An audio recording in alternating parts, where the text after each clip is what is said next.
Seems like you can threaten someone with a knife in the UK and avoid jail. Is this a travesty of justice? Also, I just don't know what else to do other than hold these two seemingly incompatible things together at the same time and just hope maybe they will one day resolve or co-join themselves and maybe accept that they never will.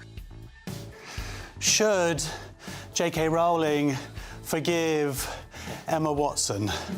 And all right, everyone, how do we feel about cotton as decoration? oh, look at that. Are cotton decorations racist? I've got some comedians answering some crazy culture conundrums from our live studio audience. But first, the news with Katie Bowen.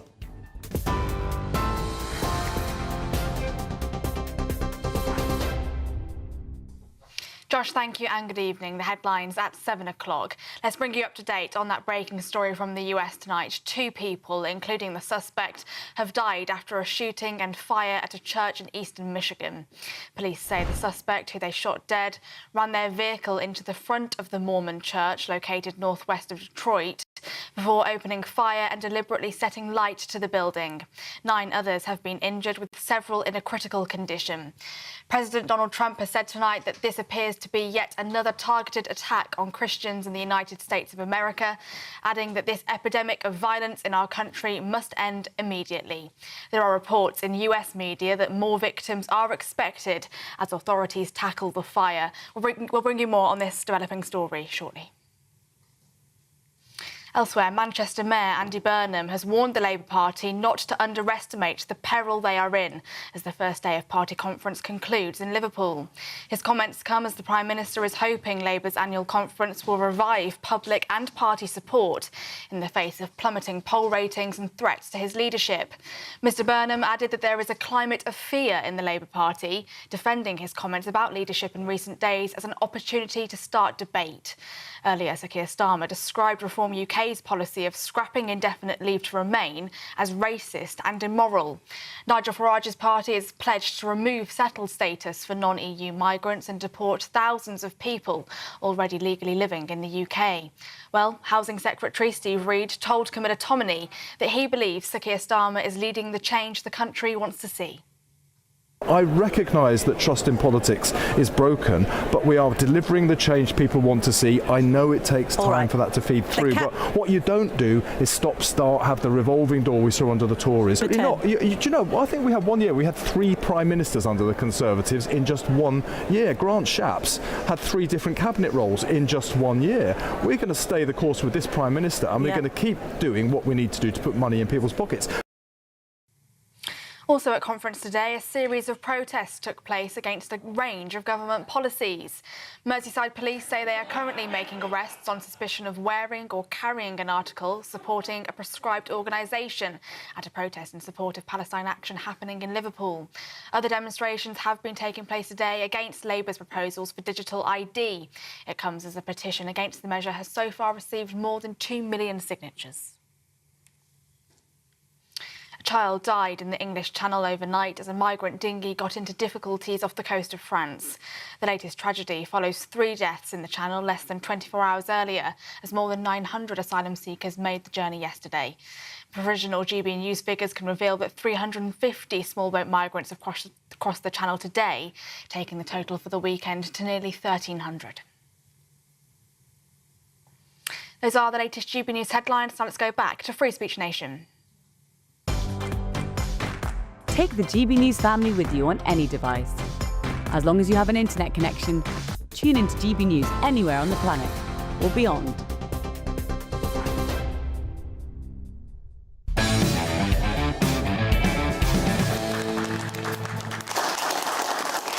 welcome to Free Speech Nation with me, Josh Howie. This is a show where we cast our gaze across the spectrum of culture, current affairs and politics, doing our best to bring a bit of common sense to that which has become senseless. Coming up on the show tonight, the LGB who remove themselves from the TQIA+ are going international. The CEO of LGB Alliance and the chair of LGB Alliance International will join me to discuss this big moment for the organisation. Plus, Google admit what we all suspected: censorship under the Biden administration on YouTube. We'll give you all the details on that. And the one and only Andrew Doyle will join us from across the pond to discuss President Trump designating Antifa as a terrorist organisation. Plus, we'll be giving you an insight on the other free speech issues in the US. And of course, myself and my fantastic panel will be answering questions from our wonderful studio audience.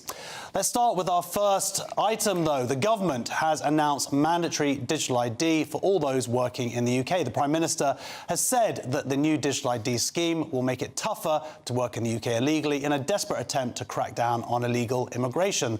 This move has sparked fierce backlash with concerns about mass surveillance, privacy and state control. Cross-party opponents have been united in their criticism of the plan, and a petition opposing digital ID cards has been signed by a whopping 2.2 million people. So, is digital ID a serious infringement on our freedom? To debate this, I am joined by the Associate Professor at UCL, Dr. Melanie Garson, and Director of the Academy of Ideas, Alistair Donald. Thank you very much. Melanie, I'm going to start with you. Actually, polling across the UK suggests this is actually quite an even number of people pro and against it. But the people who are very much against it are very against it. Do you understand their concerns? I absolutely do understand their concerns, but I think that many of their concerns might be, in particular, with the framing of the issue, the timing of the issue, and the who of the issue. That's all of it. Well, no, I think the concept, rather than understand, I think what's happened is, with it being framed as part of the migrant crisis, and with it being framed as, you know, at the moment with this particular sort of government leader that seems to be in trouble, and sort of the timing of it, that actually a lot of the benefits of digital ID, which you say that the 50% of the country can kind of see, are being lost in the narrative, because there are huge amounts of benefits to it, which, you know, I'm happy to... Well, no, let's get back to that. And in fact, I think you're right, and you might agree with this, Alistair, is that there are sort of two debates here. One is about digital ID, but one is about the usefulness of it to curtail illegal migration. And that seems to be a very loose connection. I think a lot of people think it's just got nothing to do with it and it's not going to make any impact. It certainly hasn't in Europe, where they have still, many of the countries do have digital ID, and they've got a big problem with illegal immigration. Yeah, I think that's right. It's interesting that it seems digital ID, or ID cards in general, seems to have been a cause for, 20 years or so. And the cause is always there, but the justifications for introducing it seem to change at any time according to whatever particular problem we want to justify the introduction by. So that makes you suspicious to start with, I think. I think the idea that they'll control migration or help with border control is for the birds, I think. I cannot see how that can possibly be the case. As you say, other countries have already got them, and it hasn't made much of a difference there. The things that I think would make a difference in terms of migration are properly understanding what a citizen is to start with, and who the people are that should be in this country, and then having sorting out a border force that can actually secure the borders. I mean, they would be the things that would make a really big difference. And it seems that the government, stripped of purpose and ideas as to how to deal with some of those very real problems, seizes on something like ID cards as a kind of catch-all solution to the problem, and it just doesn't wash as far as... Yeah, especially as employers are already under obligation to check people's work status and visas anyway. So this is an extra. So look, let's take away the immigration argument. Let's talk about digital ID in and of itself. What do you think, Melanie, are the benefits then? Well, I think there's a huge amount of benefit from having a single source of truth that can tell you what your status is, your identity is, that can link you across the multiple government websites that we're all having to log into the whole time, and actually reduce the amount of information you have to share with people. One of the primary concerns people say, well, I'm sharing my information with government. You're sharing that information with all sorts of apps and sources. If you want to get a job, anywhere today, you have to submit your passport, you have to submit 3 bills, you have to submit all sorts of information into a private source, which could get hacked just as easily, and we're seeing that all the time, where this would allow you to narrow that down, use one single source of truth, and actually have much more control over the amount of information you share with people. Well, it's interesting you mentioned control, because I think the main argument that goes against that is the governmental control having thing? Because we've seen it. I know people mention Estonia and they say, well, they've got it over there and it seems to work. But of course, another country that has it is China. Yeah, I mean, I don't think we're necessarily in a China social credit. You're watching the wrong TV show, mate. No, I mean, we don't need to blow this out of proportion to be able to recognise the problem that it does represent. I think it's interesting that the defence of it says that there'll only be a very limited amount of information that you have to submit to get one of these cards. But already, according to the government, there's the possibility of expanding it to link with things like childcare and welfare and various other different aspects of the way that the government wants to run society. So you think, well, OK, there might be a limited amount of information that goes into the card itself, but then it'll be linked to all of these other systems. And then you got to ask, well, what's the government's record in terms of keeping that information secure? I mean, this is a government that only a few months ago we found out had sent the name of all the Afghan people who had acted as in some way to help Britain in Afghanistan. It had spewed that out into the released that information into the virtual world. So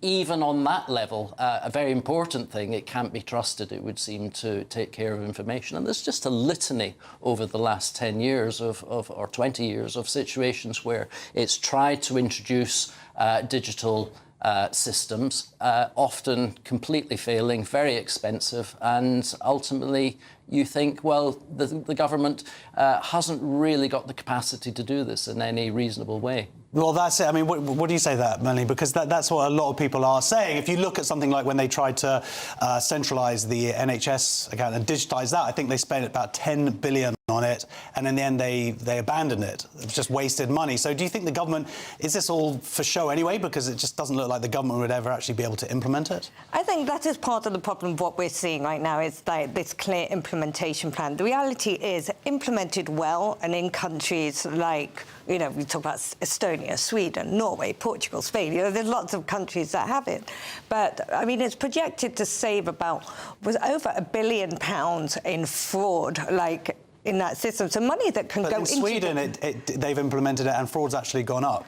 I'm sorry, I did a bit of research. I apologise. Well, I mean, those were statistics based on what it could do in the UK. So, I mean, it's, you know, the system is entirely perfect. But I think the implementation, when we look at, I mean, you say about the Afghan data, well, that was a decrypted Excel file that someone sent. Like, all this data, and this is where we look at the implementation, would have to be, you know, clear thinking with proper cybersecurity in place, with really thinking about where the data is decentralized, how there's lots of technological mechanisms for sharing that in a safe way today. I mean, having that clear roadmap obviously is what people require for comfort. But right now we have a major hack going on where a nursery chain has been hacked. We've got children's photographs and data being shared by malicious actors.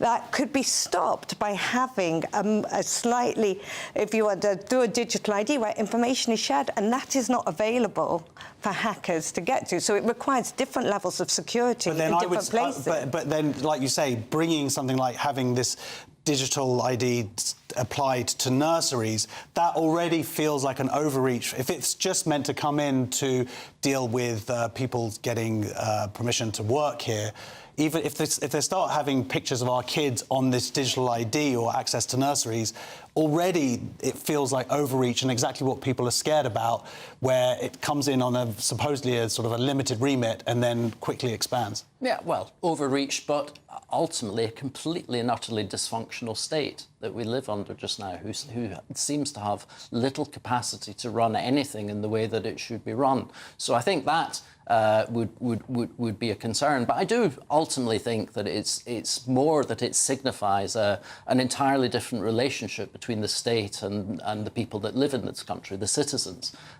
Because if you have a citizenry that's confident, that knows its place, that feels a member of a country, that actively contributes in so many ways, then I think that that becomes a different situation, and perhaps somewhere along the line some sort of digital national insurance system, effectively, you know, that might be okay. But we would live in far from that situation just now. We live in a situation where, as I say, the state is dysfunctional. It has little confidence in the people that it rules over. In fact, it often actively despises them. And so that kind of system that's been suggested suggests a kind of top-down organising of the citizenry rather than for our benefit. And I think that's the real problem. Yes, absolutely. And what I'm going to do now is I'm going to send mentally to people's phones at home what I think about this particular debate. So you should be getting a ping in just 1 second. In the meantime, thank you very much to Associate Professor at UCL, Dr. Melanie Garson, and the Director of the Academy of Ideas. By the way, the Battle of Ideas coming up in 2 weeks, is it? Coming up on the 18th and 19th of October, and featuring a debate on digital idea. Indeed, with we'll be Labour together there and together battling it out. Alistair Donnell, thank you so much. Next on Free Speech Nation is saying, come on, lads, offensive. That's just one of the questions my live studio audience will be throwing at me and my two comedian guests next. See you in 2 minutes.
Decisions made in Washington aren't just shaping America, they're shaping Britain too. From migration to global security, from crime to health. Whatever happens in the White House today will be felt in your town or city tomorrow. That's why The Late Show is live from Washington, D.C. Cutting through the politics to show you what it all means for Britain. The Late Show live every night at midnight. Only on GB News, Britain's news channel. Britain was once the envy of the world. But look around. A nation that no longer knows what it is or where it's going. A country that's broken. How do we fix Britain? How do we bring it back? Friday night with Matt Goodwin at 8 p.m. only on GB News.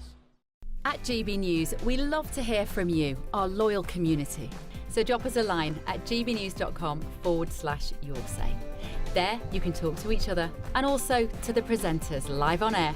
gbnews.com/yoursay, because GB News is your channel, Britain's news channel. Join me, Nana Akweer, for an informative, interactive news programme with a difference. It's fun.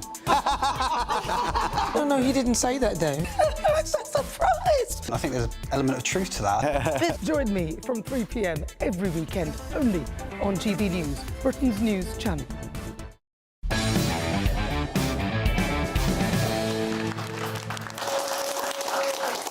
Welcome back to Free Speech Nation. My comedian guests this evening are Jonathan Cogan and Cresta Wetton. Jonathan, you all right? You've been gigging this Pretty weekend? good. Been gigging up in Bristol. Had some exciting news. What's that? No, it's private. OK, good. What about you, Cresta? I've had some public dull news. What was no, it? I haven't. I just... This is working off for each other. Fair enough. Well, look, let's hope that our audience will provide the laughs. Now, Yeah, right. We are going to start with our first question is from Anton. Is saying lads offensive? Is saying lads is lads an offensive term? Yeah, come on, lads. So, come on, Anton. This is a new language guide designed to build a more welcoming environment. Has been published by Berks and Bucks Football Association. Apparently, the phrase "come on, lads" is an offensive term that players should avoid. They should say, "Come on, team," like that. Instead. I'm offended by that. Yeah, absolutely. This is terrible. I mean, Echoing terrible office jobs where there's a good, fun guy that likes to say, "Come on, team." Like, come on, no. And also, I'm offended by a language guide. Don't guide my language. I'll decide, and I'll deal with the consequences. Certainly at football, I think they've got about 36,000 members or footballers that they sort of look over. You don't have to lads. Oh yeah, lads. They've got about 36,000 and chicks as well. But yeah, it is ridiculous. Yes. I mean, every week, we sit down, we prepare the show, and you're just going, what's going to happen this week? And they're still doing it. These organisations. Do they not know they're going to end up here? This is what happens. That's the pipeline to this show. Maybe Do you think that's what it is? They're trying to get on Free Speech Nation? They want their 15 seconds of fame. Fair enough. So. Are there any of those terms that you find particularly offensive? Linesman or referee or...? Well, it's not that I find them offensive. It's just they're basically changing all these terms to try and make them more inclusive to both genders. And they've even done it, the phrase like, the referees, that one. They've now said the referee owns multiple vibrators. So I just think I really don't think it was necessary to change that. But that's what you've got to shout now to make sure it's fair for both. As the audience can probably tell, Jonathan has never actually been to a football. No, it's for knuckle-dragging troglodyte. I'm a smart guy. I don't like that. You're into synchronised swimming, aren't you? I'm into... All right, our next question's from Roger. Hello. Hey, Roger. Is marriage between cousins healthy? Yes, well, that reminds me of a video I remember watching many years ago. OK, I've lost a lot of you. Videos, I should explain to some of the younger people also how we used to... jerk off? No, Ofcom. So, jerk off-com, is what I was saying. Is cousin marriage healthy? This is the NHS. They've been accused of kowtowing to political correctness by advocating the benefits of marriages between cousins, despite it carrying an increased risk of birth defects and being used as a way to oppress women. So, Roger, obviously you're married to your sister. What do you think about... Definitely it's a bad thing, isn't it? It's not healthy. It's definitely not healthy. Yeah, it's been proven to have many detrimental health impacts. So when you have the NHS stepping in, Cressida, to sort of go, no, it's good, marry your cousin, especially if she's fit. Surely their job is to sort of talk about what's healthiest. Do no harm. Remember that? Yes. I think that's the starting point for the NHS, isn't it? Do you know haram? Sorry, very good. Do no harm. Right. Yeah, I mean, it's. I don't know. It's so silly. Every week, as you say, there's something else comes out that we think, I can't believe this. They're not even talking about mitigating the, eventually inevitable consequences of it. They're kind of saying there's some positives. Yeah. Which I just don't accept that. No, I don't accept. I mean, when you've got the NHS coming out, Jonathan, what do you think? I mean, your IQ is obviously a little bit low, and you're not that. Your parents aren't related. Well, that's because my mum took a load of Tylenol when she was pregnant with me. Yeah. I mean, this isn't funny, but from what I've seen, well, it depends what your humour is, but that's pretty horrible. A lot of birth defects and things like that, and, deformities and low IQ, that seems to be a thing from cousin marriage. It's proven. That's a scientific fact. So surely it can't just be promoted as a healthy, happy I just think, frankly, that if Muslims did drink, the NHS would say, have a couple of whiskey bottles. So you reckon it's political pandering rather than any kind of health? Yes. Yeah, I knew that. That's I don't know exactly what I think. Well done, we got there. Let's move on to... Oh, no, we've got... GBNews has contacted the NHS Genomics education programme, and we'll bring you that response once we have it, once they've stopped. It's just a picture of someone's attractive cousin. That's okay. Our next question's from Gavan. Yeah, good evening. Has Dylan Thomas officially now been declared not a racist poet. I know this is a huge relief to big Dylan Thomas fans.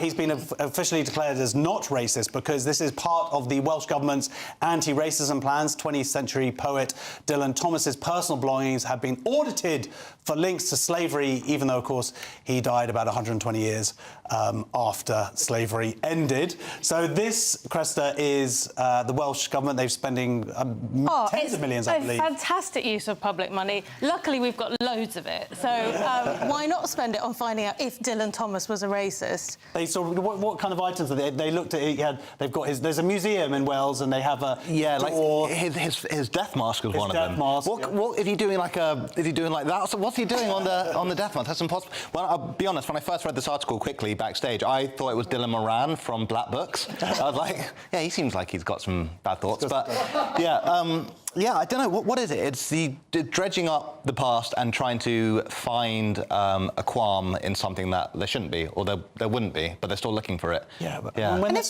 sorry, Chris. Well, if they did find a qualm, I would say put a plaque on it. We can't erase history. If there were some problematic things, I think it's appropriate to know them and to not to erase them, so that nobody... Part of the cultural fabric, for better or worse. Desperately going out there, spending this money, spending this time, taxpayers' money, to go into this museum and, what are we going to find here? We're going to... is that... Oh, no, it's just a normal sheet. It's going to have like a KK sheet. A dowsing rod trying to find the racist thing. Well, this is the other thing I was trying to look for. I remember we covered this story, I think it was the Museum of Coal... Of mine. Yes. Yeah, and they were trying to sort of... basically, everyone was blacking up. Terrible. OK, fine. That's a true story, by the way. They weren't blacking up, but they really did spend time going in there to try and make connections to racism. All right, we told them here to move on. Right, our final question is from Jeff. Hi. Has The Guardian been inspired by GBNews' own caps and merchandise? Yes. Has The Guardian been inspired by GB News? Let's have a little... We've got our model here, Gavan, in the audience. We don't want to show it. No. Hey, Gavan, chuck it here. No, we're not allowed to show it. Sorry. Anyway, this is the point, is the Guardian is selling jumpers for £281 after it was reported a loss, of 30 million in the most recent financial year. Have you seen these jumpers? Would you buy a jumper? I mean, look, your jumper is, I can tell it's Marks and Spencer. It is, absolutely, £50. £50? I mean, yeah. Humble brag. And it's not vegan either. No. But no, maybe if The Guardian could get money by selling jumpers, they wouldn't need to keep begging for money at the bottom of every website. Every article you read. We're sorry to That's a very good impression. It's what they sound like. The Guardian. They should get that on a jumper. Well, these are the pictures of them. They say The Guardian, but there are other ones on there, Cresta, that sort of say... There are more than two sexes. They're genuinely saying... Ironically, they come in men's and women. Facts are important. That's it, and one of them says something like, the whole picture. That's very arrogant, isn't it? I'd expect the whole picture for 300 quid, to be fair. I think they're supposed to be slow fashion, which means they last a long time, I guess. You have to be mentally challenged to buy one. Well, I think, look, OK, joking aside, yes, they are expensive, but it's understandable because they are made of Owen Jones's pubes. So there's a premium on that. So, next on Free Speech Nation. I'm not well. Oh, you got a knife, man. Come for Hey, don't come to me. Listen, I'm just filming, Well, it seems like that you can stab or threaten to stab someone with a knife in the UK and avoid jail. Is this a travesty of justice? We're going to find out next.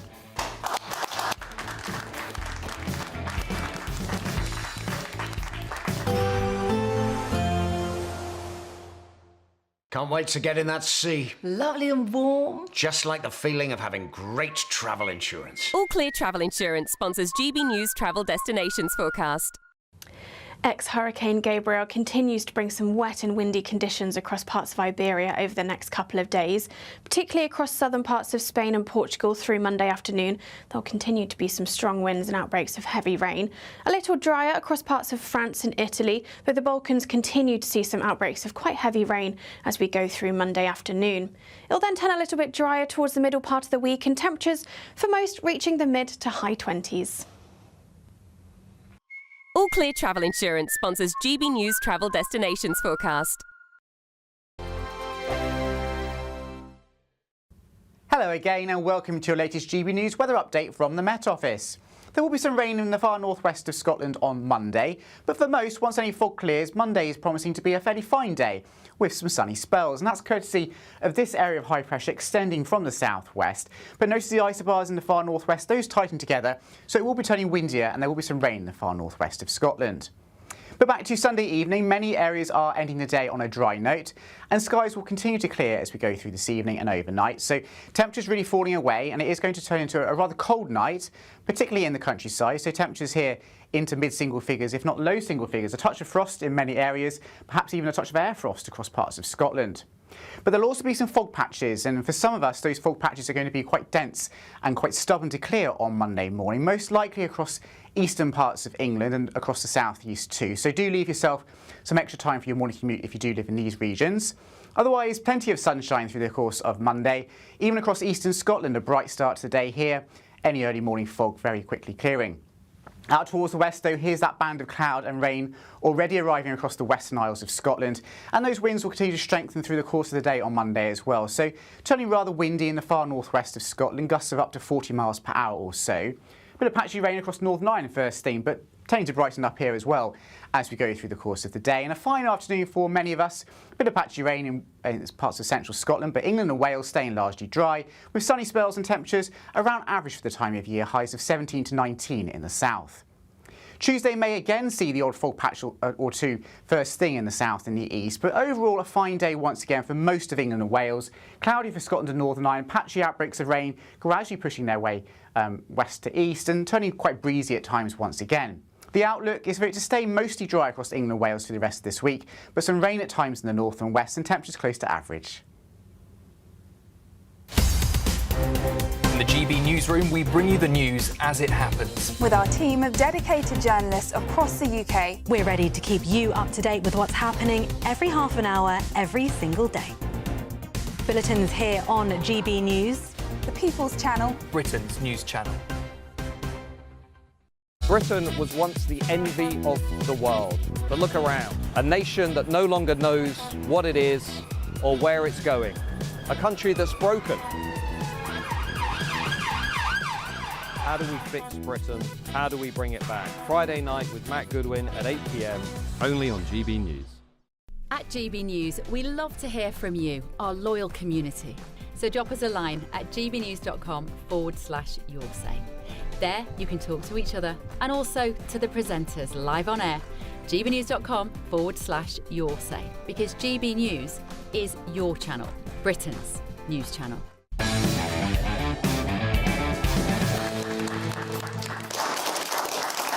Welcome back to Free Speech Nation. A Muslim man who attacked someone burning a Quran has been spared jail. Musa Kadri saw Hamid Kaskan setting fire to the text, shouted, "I'm going to kill you," and slashed at Mr. Kaskan with a knife. He then knocked Kaskan to the floor and kicked him, and yet he was spared jail and walked free.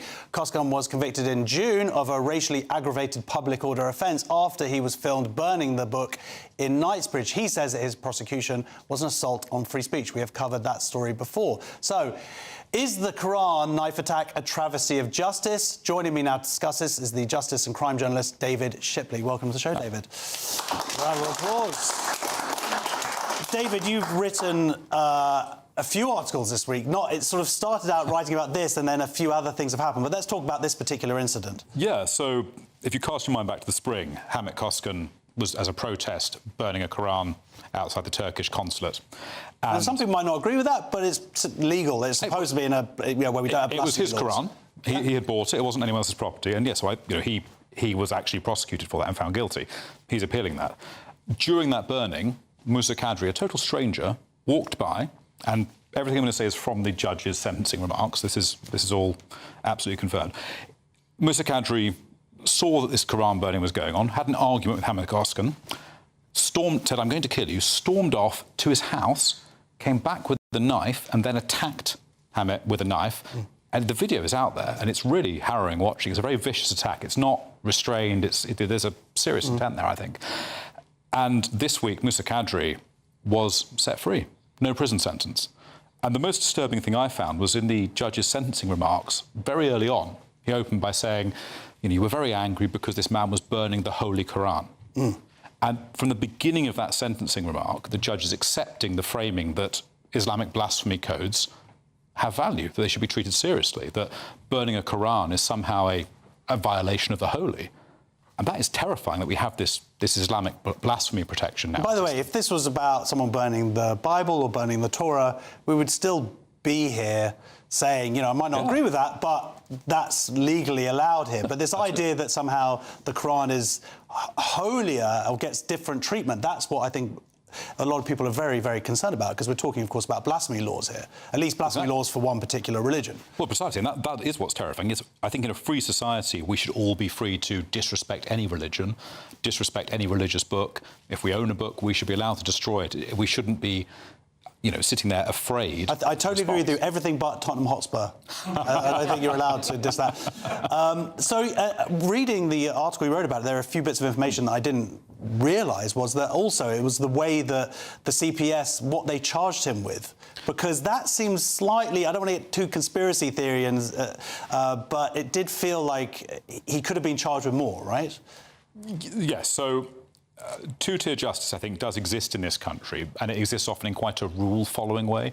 So people will tell you that the judge sentenced according to the sentencing guidelines, and he did, for common assault, which is what Musa Kadri was charged with. Common assault, though, is normally used if I don't even have to hit you or touch you to commit common assault. If I shout at you or threaten you in a way which makes you genuinely feel in fear of being harmed... Please don't. Yeah. I've committed common assault. If I spit on you, I've committed common assault. So common assault is the least of the violent And this was being kicking someone on the floor. Well, this was from what we saw on the video. Well, we saw in the video, and it's repeated in the judge's sentencing remarks, so this is not a matter of dispute. Musa Kadri told this man he was going to kill him, left that situation, went to his house, got a knife, and came back with it and attacked Hamid Koskan. That, to my mind, very easily could have been charged more seriously. Certainly, when I spoke to a number of barristers about this, they said that normally they would expect something like that to result in a charge at least of threats to kill, potentially of ABH if the blade cut Hamid Koskan, which I believe it did.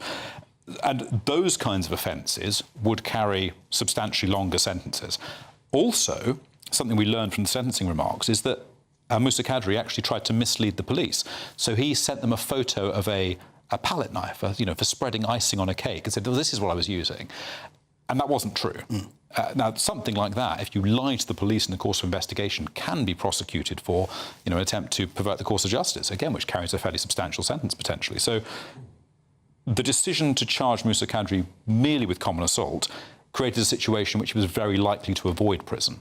And the CPS, I asked them to comment on this. They still haven't responded now, days later, and given any explanation for that decision. And I think it's more concerning when you put it within a context of other, arguably, crimes that have been committed. You had kneecap, but then that has now, on a technicality, this is about sort of flying a Hezbollah flag, I think, and a terrorist flag showing support. That's illegal in this country. And then it turns out that they were a day late or something to actually prosecuting this. Yeah, so certain kinds of offences have to be personally authorised by the Attorney-General, Lord Hermer, and he was apparently a day late authorising this. Well, I think he's given a comment today saying it wasn't his fault, and he's going to try to make sure they do better next time. In the same way, Lord Hermer, of course, personally approved Lucy Connolly's charge. So he managed to do that one on time? He did manage to do that one on time, which is interesting, I think.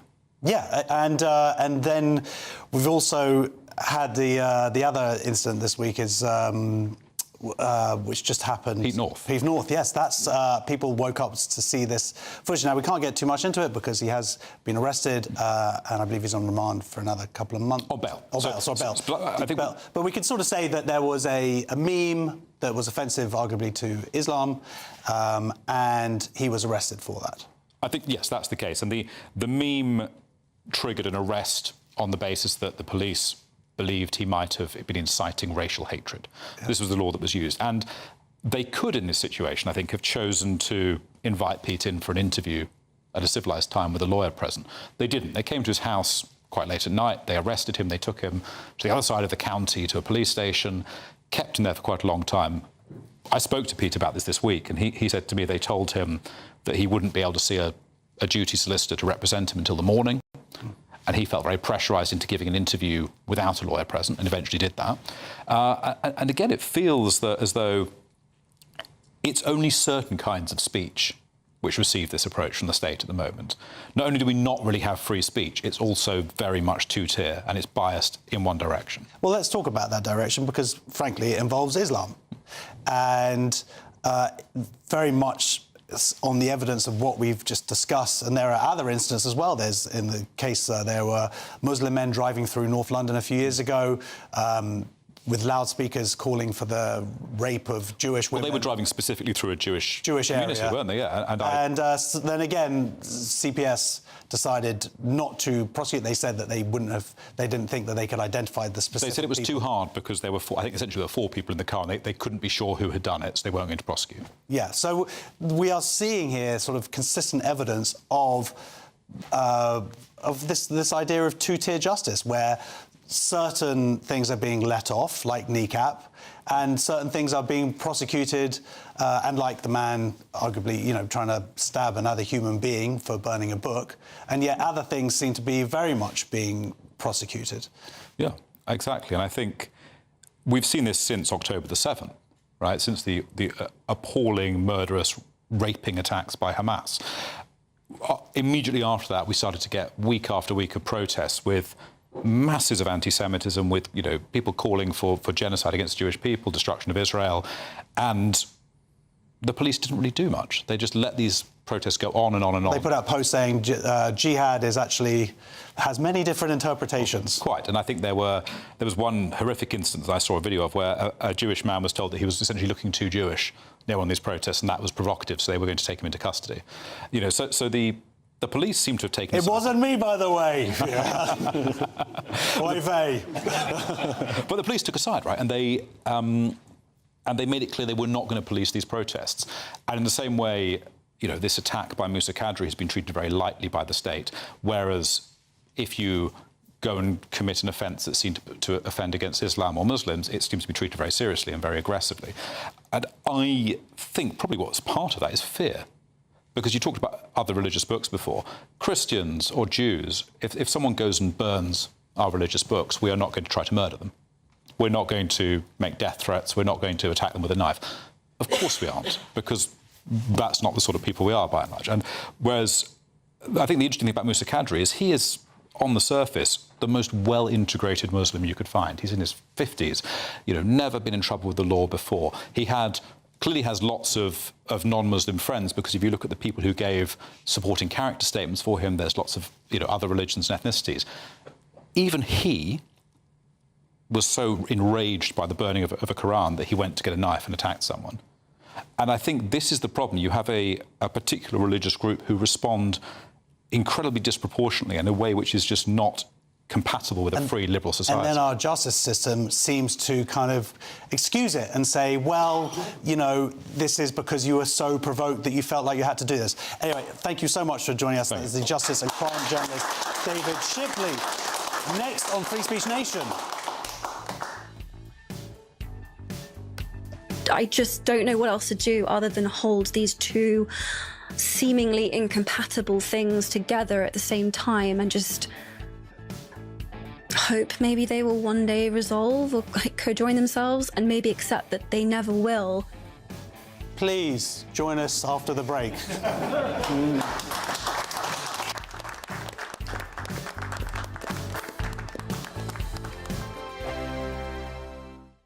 Welcome back to Britain's Newsroom with Andrew and Beth. Hello everyone, Patrick Christie is here. I'm Michelle Duke, Britain's News Channel.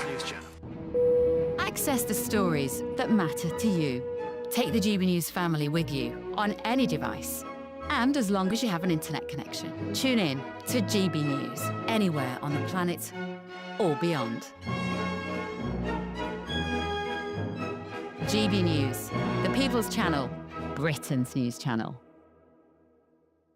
Hi, I'm Michelle Dewberry, and my show is your opportunity to cut through all the noise and dive in headfirst to some robust debates. Ideas clash. Situation, isn't it? Because the failure is you're deliberately avoiding my point. Nothing's held back, And if you think this is the end of it, wait for more. and we do not shy away from the difficult stuff. Sometimes I want to shake people and say, if only you understood. So join me on Jubes and Kerr weeknights at 6 p.m. only on GB News, Britain's news channel.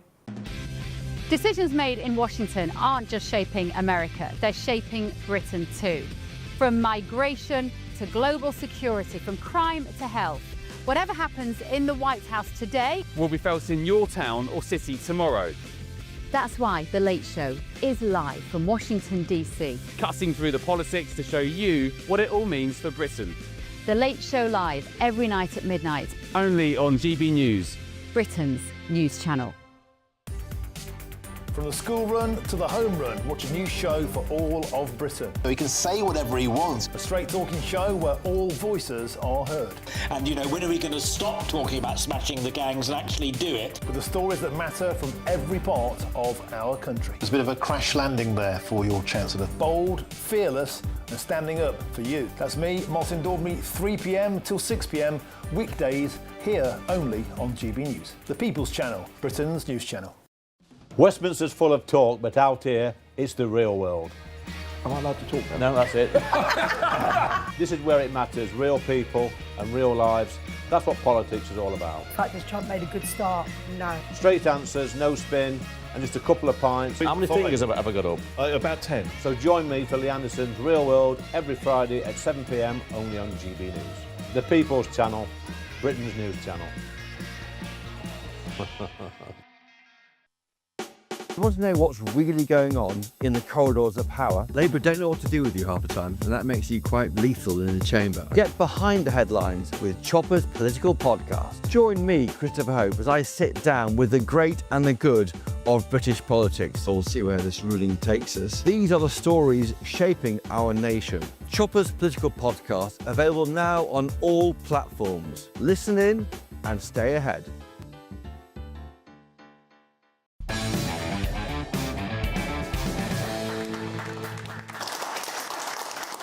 Welcome back to Free Speech Nation with me, Josh Howie. Emma Watson has said that she still loves Harry Potter author J.K. Rowling and refuses to cancel her out. This is despite several stars of the Potter films, including Emma, publicly cancelling Rowling for her gender-critical views in 2020. J.K. Rowling has seemed to rebuff Watson, responding to the following video that she is here for all of the spoofs.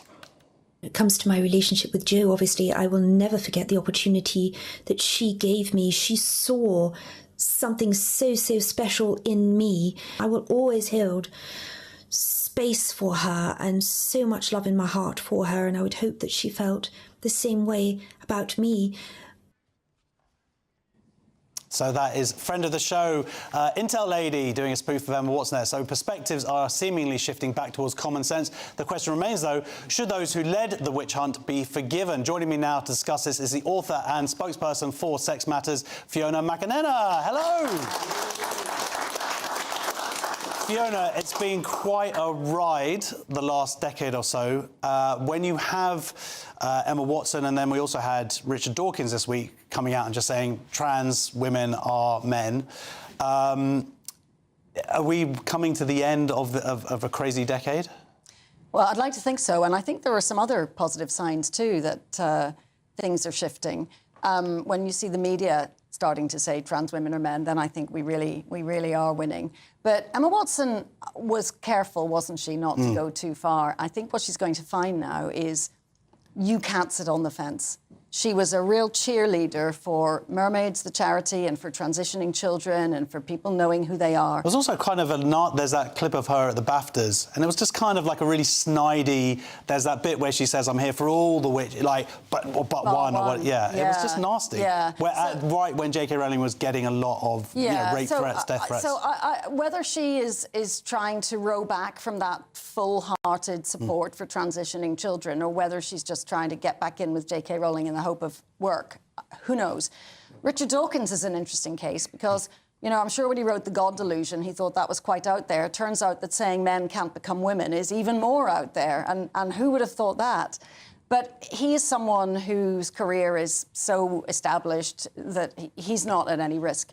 The real win is when ordinary people can say those things. And I don't think we're quite there yet. And say it in their employment and with their friends and not risk cancellation. Legally they can say that in the UK because of the Forstater ruling. But in practice, we hear from people all the time that it's difficult, it's scary, they worry, they might get into trouble. And people are self-censoring still because they fear they'll be in trouble, whether they will or not. So we're not quite there yet, but, every time that someone, whether it's Richard Dawkins or even Emma Watson, puts a toe in the water and says a little more clearly that men can't be women, and sometimes we can't even pretend that, then that's a step in the right direction. Yeah, I mean, you talked about the response that Emma Watson's received. I believe on Blue Sky, and particularly, she has received a lot of abuse, and it's horrible, people getting abused for this. But it's like, if you don't go 100% with it and follow all of the doctrine, and also, of course, Richard Dawkins is debunking a religion, and that's really what gender ideology has proven itself to be, because it will not allow criticism, and it won't, and also it sort of doesn't matter what evidence you have. No, it's very intolerant, and some religions are, most religions are intolerant of dissent and heretics. And he has been dissenting about all religions for a long time, so you would expect someone like him to see through this. And more people are seeing the harm. I mean, his book is about the harm that this ideology is doing to science and to research. So maybe Emma Watson's got a few more steps to go, but maybe she's taken the first step. Okay, well, look, I want to talk about this. This is your book. I've never sort of sold a book like this heavily, I think before, because it is so good. This is Turf Island. You wrote this, and this, it's a bunch of things at once. It tells the story of British women who really fought back against this gender ideology, and and the impact that we now see across the world. And I personally found it so incredibly inspiring, because what it proved for me anyway was how just a disparate few people. These are normal women in their professions who found this cause, who wanted to protect women, who wanted to protect children, and how by working hard, unpaid, they changed the world. It's incredible. Did you feel like this is the right time for this story now to sort of come out, that we've kind of reached a point? Yeah, I mean, I've been thinking about it for a couple of years before I got really serious about it, because people talk about Turf Island, and some of them are paying us a massive compliment and saying, look at how those guys have done it, and they want to emulate us, people in North America, Australia, and so on. Other people in those same countries are calling us Turf Island, and it's a slur, it's an insult, they think that we are full of hate. So it's for the first group, really. I wanted them to know how we did it, and for them to see that these women I've written about, they are both ordinary and extraordinary. And if you're in a situation where you can dare to speak out, not everyone can, but if you can, then I do think anyone can do this. But I also wanted to write stories that people would enjoy reading. So it's not intended as a... It's not po-faced or anything. It's like you're sort of fascinated and you'll read. And certainly if you've been involved on the peripheries of it, and you can sort of find out the details and like, oh, that person knew that person and that's why they met there, and then this crazy thing happened. Yeah, some of the connections are fun. And I think also some of what went on behind the scenes, with policymakers, with government and so on, is quite shocking. I would say I certainly emerged more cynical from having read it. If I can say, Richard Dawkins said it was an engaging and important book, and I was very chuffed. Yeah. The day he said that. Of course, I've printed that in the book too. Well, it is important, because whether or not you are that interested with it, with the whole gender ideology and the debunking of it, for me, it is this kind of manifesto for how people can make a change, how they can really change the world. Yes, and, Nick Williams, who's one of the women whose campaign I wrote about in the book, she agreed to take part because she said, this is a model that other people can follow. It doesn't have to be about gender. If it is about gender, there's a lot in there, but actually it's to say, if you want to make a difference, just try. And you can. Absolutely. Well, look, thank you so much for joining us. The author and spokesperson for Sex Matters, Fiona McAnena. She's written a book. I wouldn't say it if it wasn't a brilliant book, and I actually did read it as well. I had a bubble bath and I read most of it. So that is the end of the first hour on Free Speech Nation. But don't go away, because there's lots more to come between now and 9 o'clock, including the LGB who've removed themselves from the T and they're going international. And the one and only Andrew Doyle will join us from across the pond to discuss President Trump designating Antifa as a terrorist organisation. Don't go anywhere. See you in a minute. Thank you. There it is. That's it. No.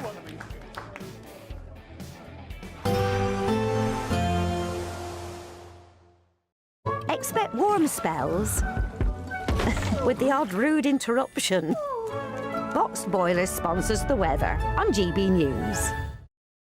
Hello again and welcome to your latest GB News weather update from the Met Office.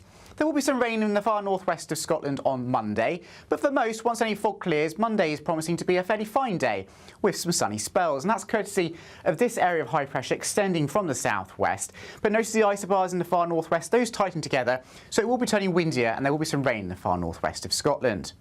But back to Sunday evening, many areas are ending the day on a dry note, and skies will continue to clear as we go through this evening and overnight. So temperatures really falling away, and it is going to turn into a rather cold night, particularly in the countryside. So temperatures here into mid-single figures, if not low single figures. A touch of frost in many areas, perhaps even a touch of air frost across parts of Scotland. But there'll also be some fog patches, and for some of us, those fog patches are going to be quite dense and quite stubborn to clear on Monday morning, most likely across eastern parts of England and across the southeast too. So do leave yourself some extra time for your morning commute if you do live in these regions. Otherwise, plenty of sunshine through the course of Monday. Even across eastern Scotland, a bright start to the day here. Any early morning fog very quickly clearing. Out towards the west, though, here's that band of cloud and rain already arriving across the Western Isles of Scotland. And those winds will continue to strengthen through the course of the day on Monday as well. So turning rather windy in the far northwest of Scotland, gusts of up to 40 miles per hour or so.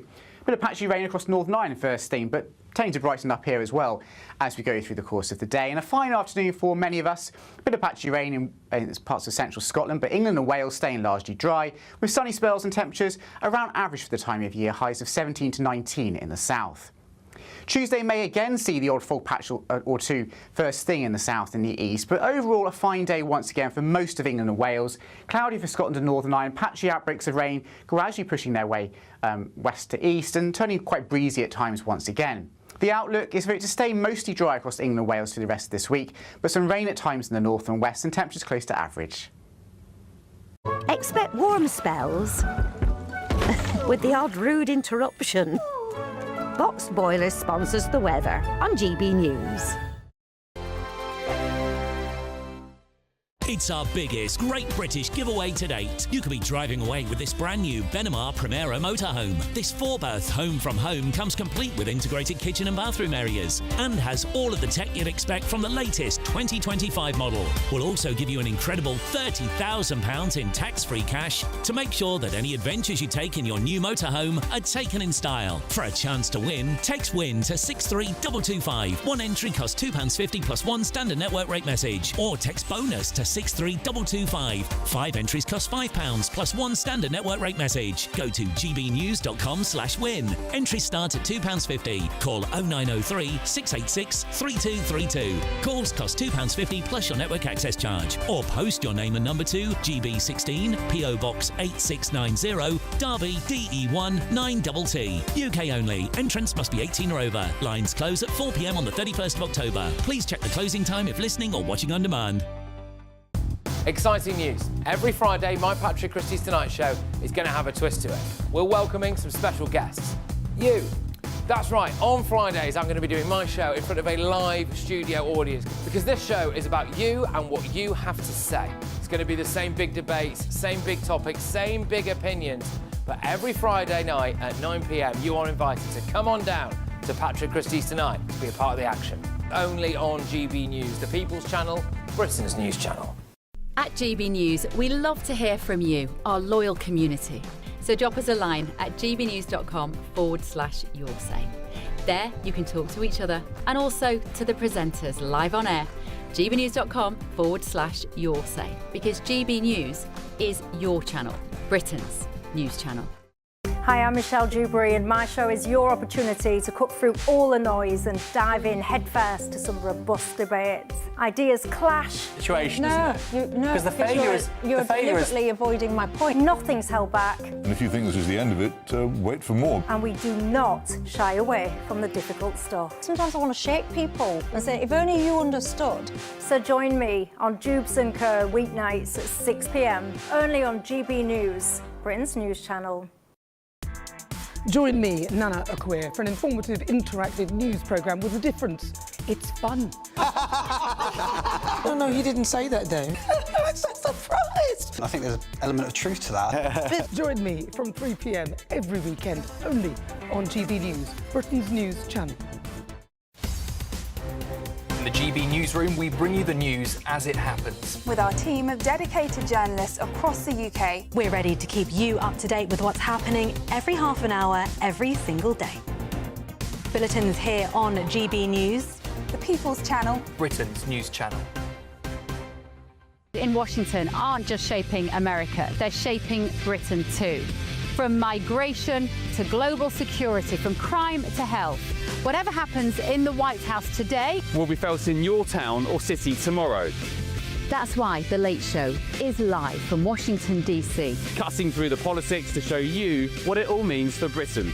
The Late Show live every night at midnight. Only on GB News, Britain's news channel.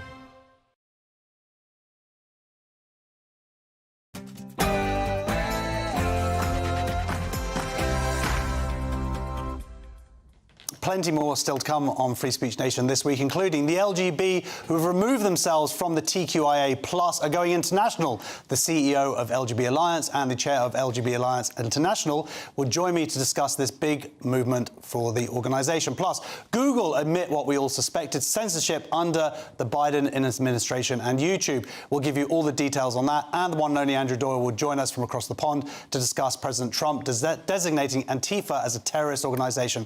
Plus, he'll be giving us insight into the other free speech issues going on in the US. Also... All right, everyone, how do we feel about cotton as decoration? It's a video from Serena Williams asking, are cotton decorations racist? I've got some comedians answering some crazy culture conundrums from a live studio audience next. But first, the news with Katie Bowen.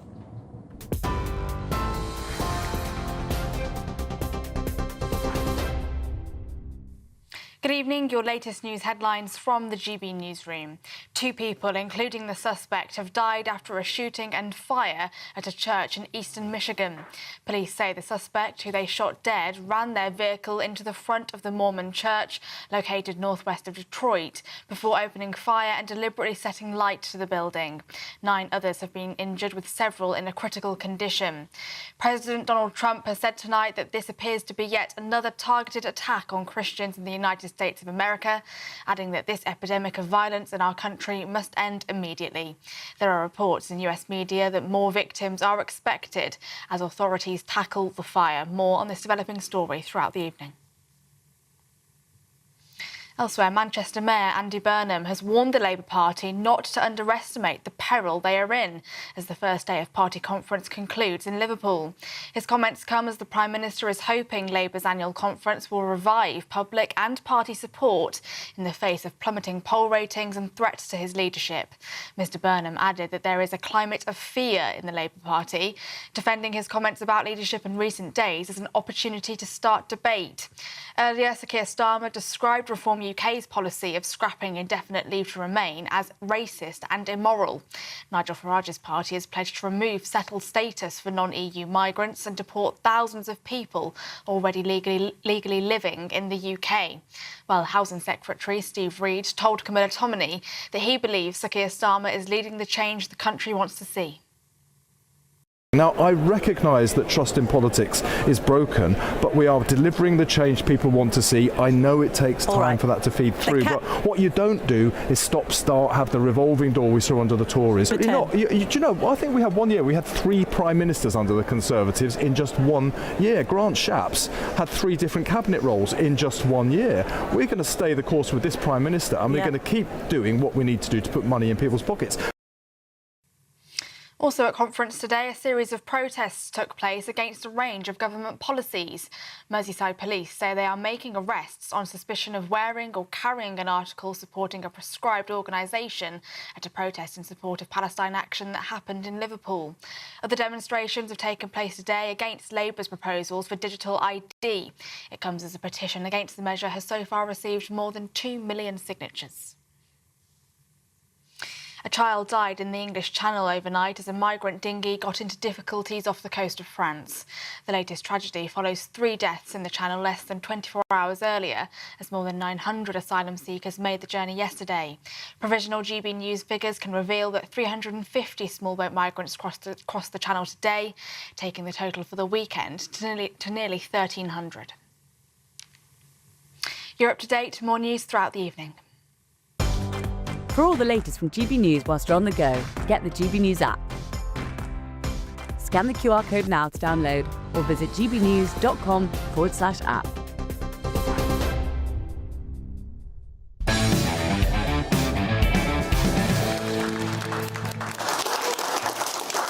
Welcome back to Free Speech Nation. Still with me are my comedian guests, Cresta Wetton and Jonathan Cogan. Right, we're going to get some more questions from our audience. Our first question's from Jonathan. Yes. Hello. Are cotton decorations racist? Yeah, are cotton decorations racist? Serena Williams has complained about a decoration in her hotel. Let's have a look. All right, everyone, how do we feel about cotton as decoration? Personally, for me, it doesn't feel great. So what do you think, Jonathan? Do you even believe in decorations at all? Jonathan in the audience. Answer that.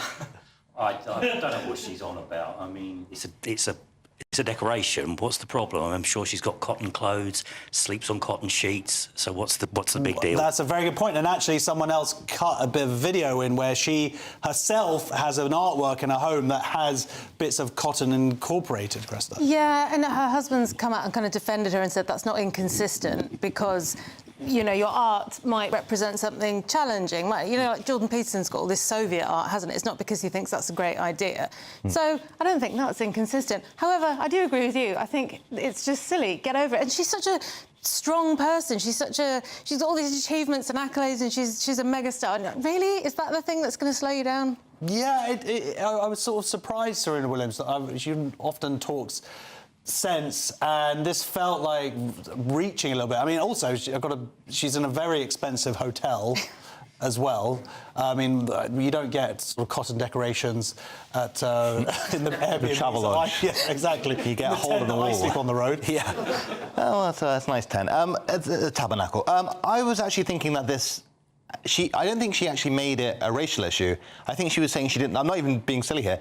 She said she didn't. I got the feeling she didn't like it because of the sensory thing for having cotton. Because at one moment she touches it and she goes, "Ugh." I actually think it was like a taste and sensory thing, not a racial thing, and it's only been read into afterwards. That's what I got from that. Wow. Okay. Yeah. No. I mean, I agree with you. I hate that. It's a horrible. Yeah. Some people hate. I can't stand long. Do you know Longchamp, the handbags? Yeah, I can't stand that. It makes me want to kill myself every time I see one. No, it really does. It really does. That material when they go... Slightly extreme. OK, then, we're going to move on to our next question from David. Is the Gaza flotilla homophobic? Yeah, the Gaza flotilla is it homophobic? So Greta Thunberg's alliance with the Free Palestine movement is under pressure after an activist aboard the global Sumud flotilla, a high-profile convoy of boats heading to Gaza, publicly identified as queer. His post prompted the Tunisian coordinator of the Gaza flotilla to resign.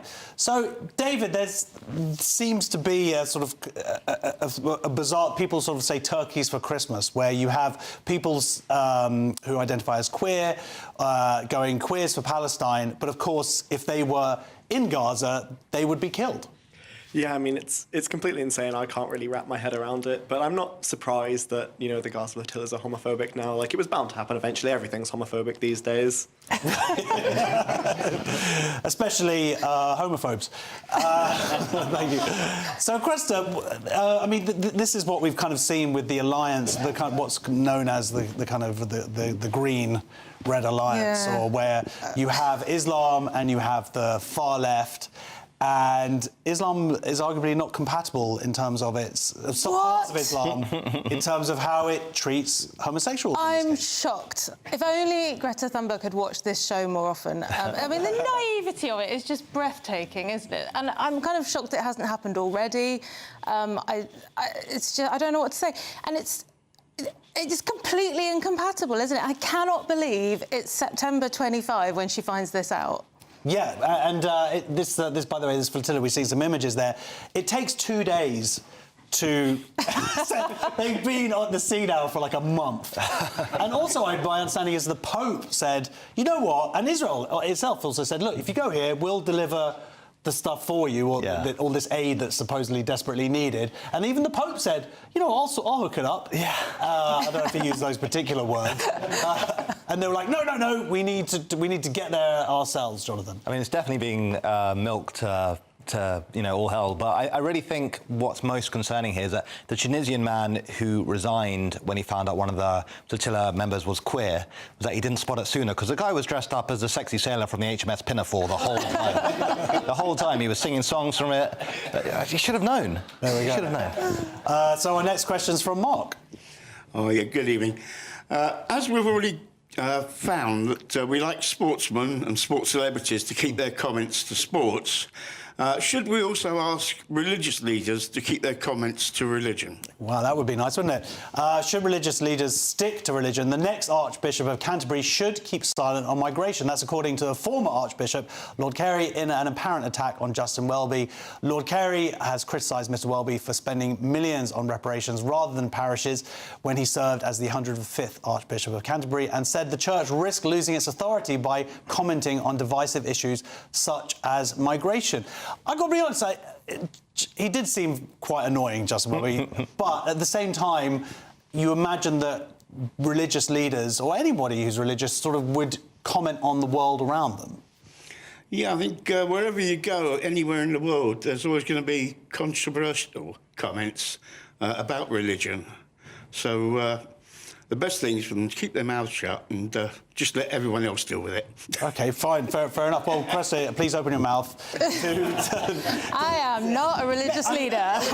It might be just because so many of his comments were so incredibly annoying and seemingly I think ignorant. You've hit the nail on the head. It's difficult, isn't it? Because I don't think they can keep out of it entirely. They're supposed to direct us, generally. That's kind of their job. But Justin Welby was just off the chain, wasn't he? He was way too far in one direction, and I don't know whether they should keep silent or whether maybe what Carey really means is they need to start saying something different. Yeah, as long as they agree with whatever I say. Well, it's difficult, isn't it? Speak but away. You can't get away from the fact the Church has a bums on seats issue, and if they want to attract more people, you know... I didn't say anything. I'm getting the look from Jonathan. I didn't say anything. She says bums, it goes back to the flotilla for Jonathan. Yeah. OK, Church isn't... Yeah, all right. They need to appeal to more people. Yes. What do you think, Jonathan? Do you think... I mean, how do you feel about the chief rabbi speaking up about migration? Although, interestingly, he doesn't seem to talk about those kind of things. He talks about stuff that's particularly relevant to Jewish people. That makes more sense. Sure. Well, I guess it's very much tending to the garden you can touch if you're a religious leader like that. That being said, you have a fair amount of influence as the Archbishop of Canterbury, so it's reasonable to comment on the state of the nation, some of the issues addressing it, particularly if you're going to be kind of espousing a Christian perspective. Oh yeah, bums on seats, like bums, isn't it? That's quite good. What was I going to say? I don't know. As long as he doesn't start promoting marrying your first cousin, I think it could be all right. Something like that's that. The next step, is it? Who is the Archbishop of Canterbury? It's not the Pope, right?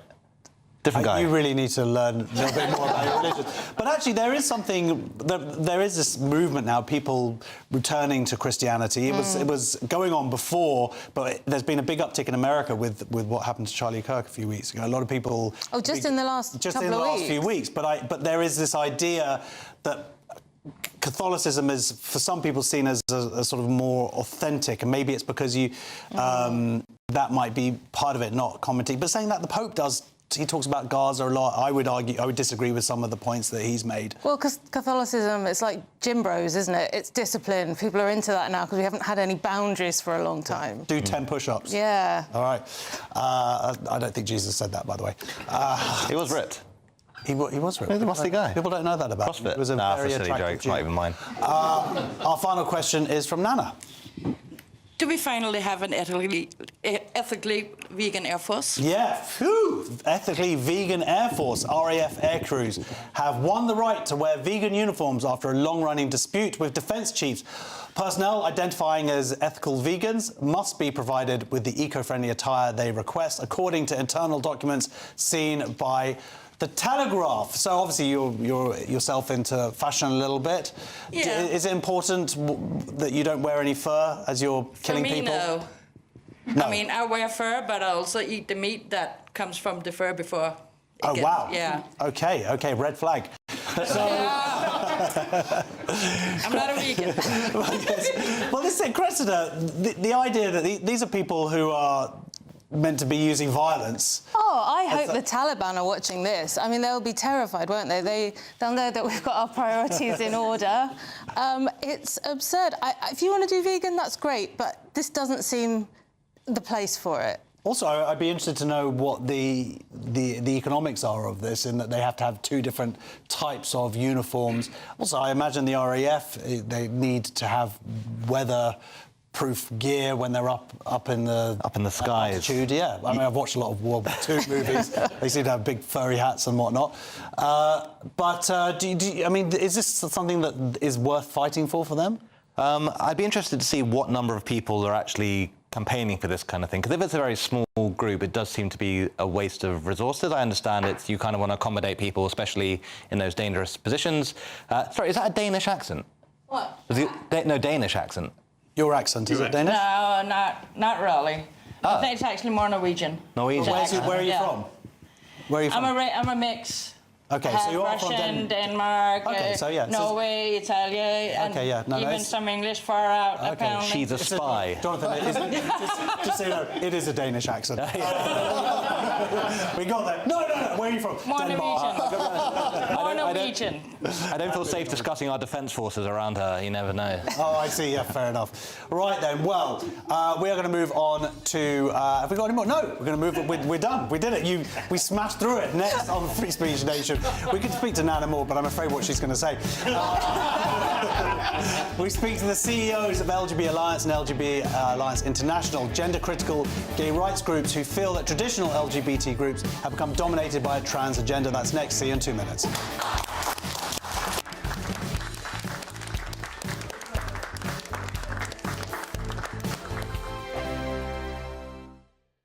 Britain was once the envy of the world, but look around. A nation that no longer knows what it is or where it's going. A country that's broken. How do we fix Britain? How do we bring it back? Friday night with Matt Goodwin at 8 p.m, only on GB News. It's Patrick Christie's Tonight, and here we do things differently. It's explaining the absolute madness of this, doesn't it? It's explosive. I mean, this is very good. It's lively. 850. Your government sat there, Sean, and it did nothing. It's controversial. And the Middle East has been in turmoil since before I was born. It's everything you need to kickstart your evening. Everyone's had their Weetabix tonight. I love to see it. That's Patrick Christie's Tonight, weeknights from 9 p.m. Only on GB News, the People's Channel, Britain's news channel. At GB News, we love to hear from you, our loyal community. So drop us a line at gbnews.com/yoursay. There you can talk to each other and also to the presenters live on air.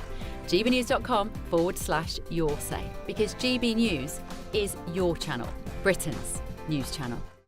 Hi, I'm Michelle Dewberry, and my show is your opportunity to cut through all the noise and dive in headfirst to some robust debates. Ideas clash. Situation, No, Because the failure is... You're deliberately avoiding my point. Nothing's held back. And if you think this is the end of it, wait for more. And we do not shy away from the difficult stuff. Sometimes I want to shake people and say, if only you understood. So join me on Jubes & Co. weeknights at 6 p.m, only on GB News, Britain's news channel.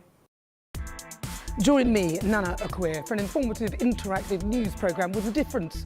It's fun. No, he didn't say that, though.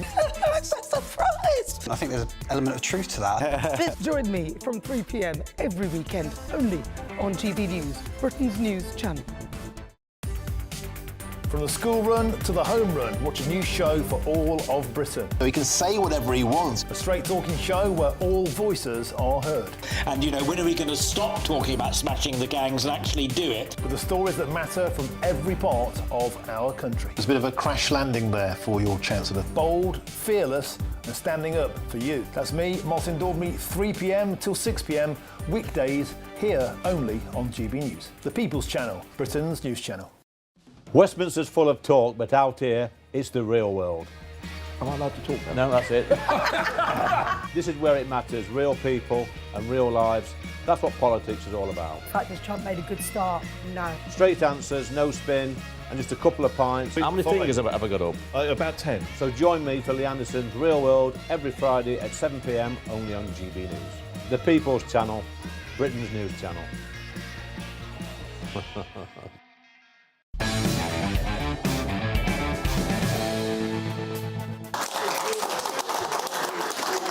Welcome back to Free Speech Nation. So, gender-critical gay rights groups have formed a global alliance to challenge the LGBTQIA+'s movement's focus on transgender issues. The LGBT International Coalition say that the legacy of LGBTQIA+ organisations now prioritise gender identity, promoting pronouns, surgery and the destruction of same-sex spaces, while neglecting gay rights. The alliance has member groups in 18 countries, including Australia, Bulgaria, Taiwan and the US. Joining me now is the CEO of LGB Alliance in the UK, Kate Parker, and the chairman of LGB International, Frederick Schmink.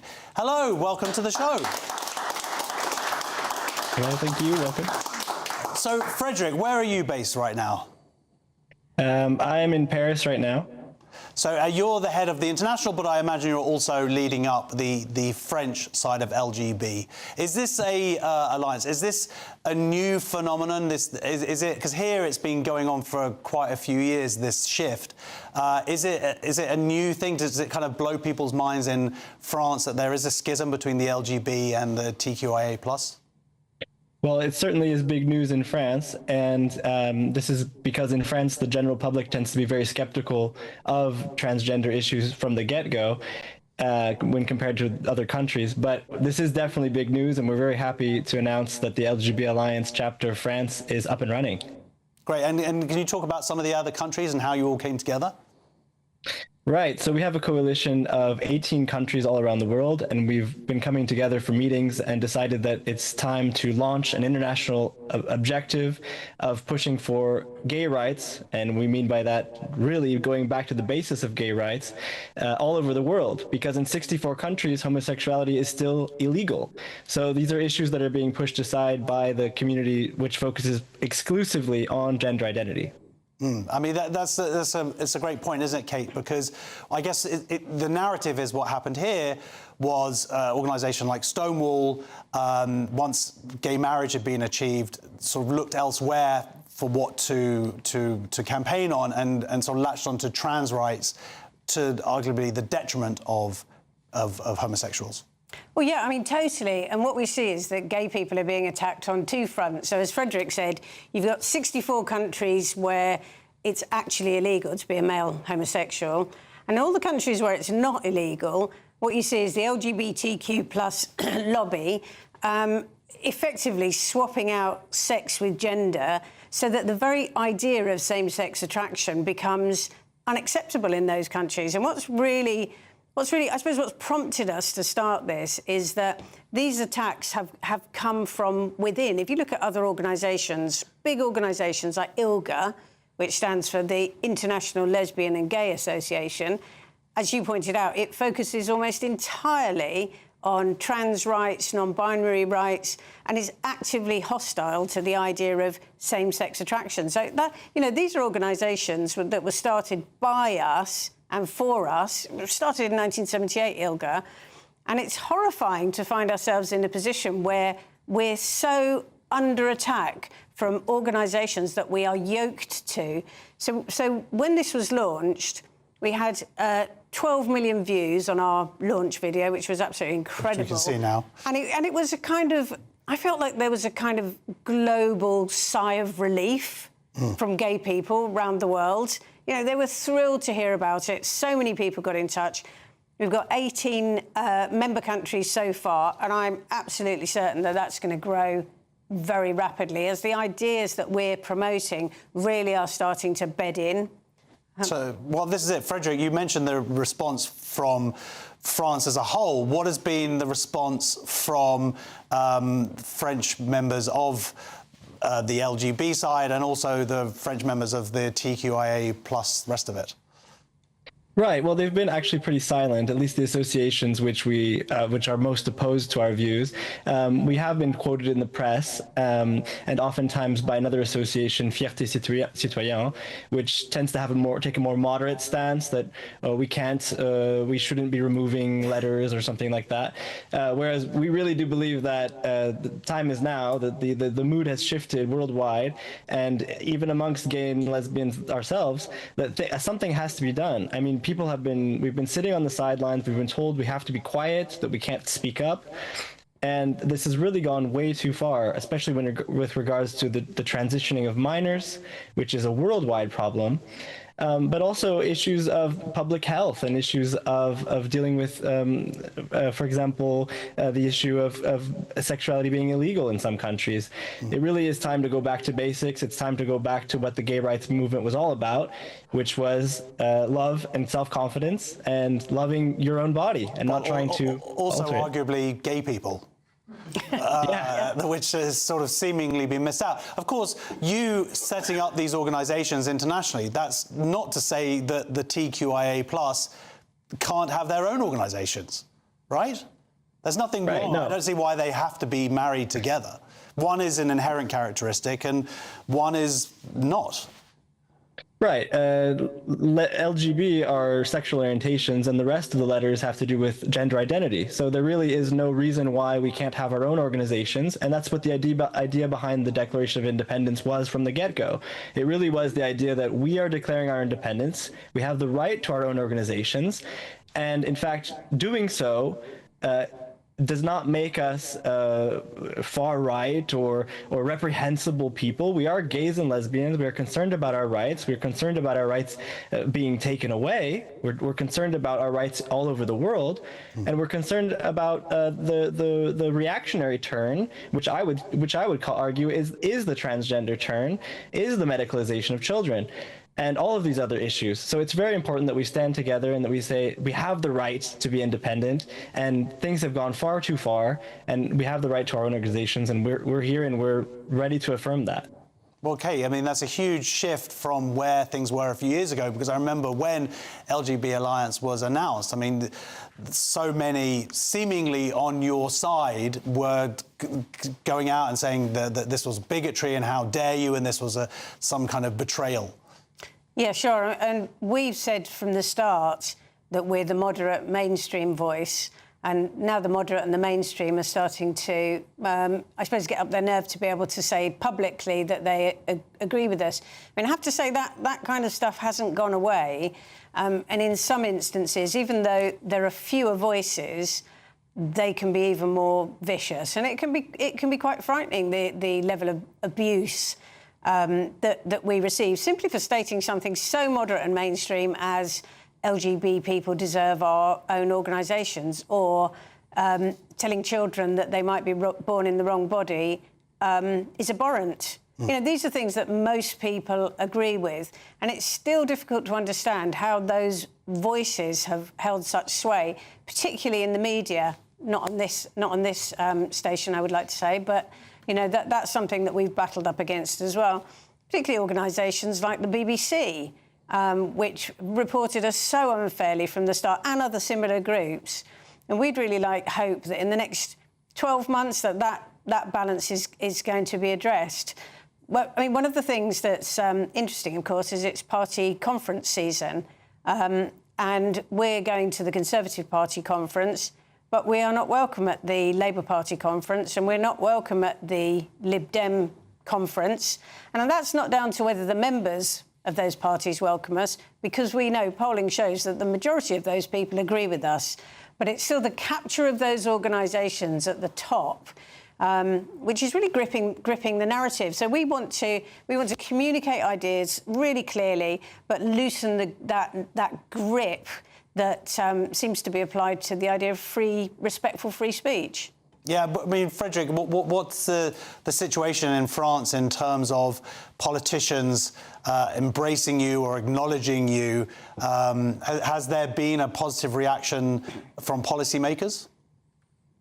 Well, in France, we have some good news coming down the line that in 2024, there was a law passed through the Senate which will effectively ban puberty blockers. It has been renegotiated, but this law is something we're really banking on. But as for reaction from politicians, we are seeing that, as I said earlier, there's been a large amount of silence concerning, but we do have a large amounts of support. And it's really important that we start to realize that this is an important issue, especially in the French context, because we're not as far along as in the UK. For example, we had the example of Alexa Fouché, who is a chief of staff at a city hall, who was fired for expressing on Twitter to a man that he could never be a woman. And she was fired for this private remark made on her personal Twitter account. And that's where we are here in France. So we're not as far along, and that's the case for many countries around the world. We're all at different stages of being able to overthrow this, and that's why this coming together of 18 organizations has been so needed and so necessary. And we really are a beacon of hope for gays and lesbians around the world who have been wrestling with this stuff alone and silently for far too long. Yeah, well, finally, Kate, when you got involved with this organisation, did you think that the reach and the example that you would set would go that far to 18 countries? And I'm assuming there are going to be more who join up as well. Well, I have to say our founders, Kate Harris and Bev Jackson, always knew, because they're hugely ambitious in everything they do. And they've been proved right. You know, our ideas are... They grip people. People are interested in them. They're easy to understand, and we are enthusiastic in talking about them. So I'm absolutely certain that we will prevail. I think there's still a long way to go, but the launch of LGB International is such a key step forward, and I'm so thrilled about having Frederick as chair and all of the brilliant people joining from countries around the world, some of whom at considerable personal risk, but they're doing it anyway. They're brave and clever and fantastic people. I'm really proud to be associated with it. Well, they're following your example. Thank you very much, Chairman of LGB International, Frederick Schmink, and thank you, the CEO of LGB Alliance, Kate Barker. Next on Free Speech Nation, Google are going to U-turn and reinstate banned YouTube accounts that were censored for political speech. I'll give you all the details after the break. See you in 2 minutes. Thank you.